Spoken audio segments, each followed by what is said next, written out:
last but not the least, ikaw talaga pinakahuli. Ay, grabe talaga.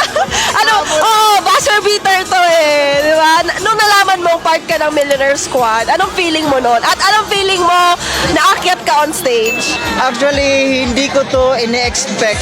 I was really so shocked kasi nag-aabang talaga ako ng announcement ng Isiba. Every day, naabangan ko, kasali ba ako? Tapos nung Friday, na-shock na lang ako kasi nakita ko yung name ko sa GC. Kaya pagtingin ko sa GC, like, tinignan ko talaga GC ng ilang minuto ba? Sure ba to?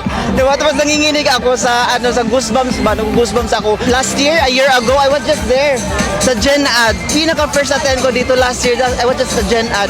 Then this year, pagbalik ko na Mawari na, diba, part na ng Millionaire Circle. Alam mo yung feeling na pagpasok ko pa lang ng VIP na door, like nakaka-goosebumps. Iba yung energy pagpasok ko talaga.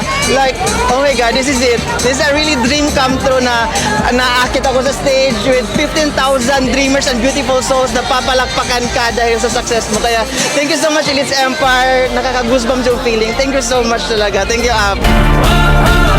This is where it all begins. This is where it all begins.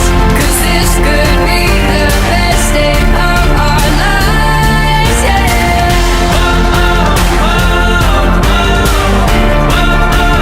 This is where it all begins.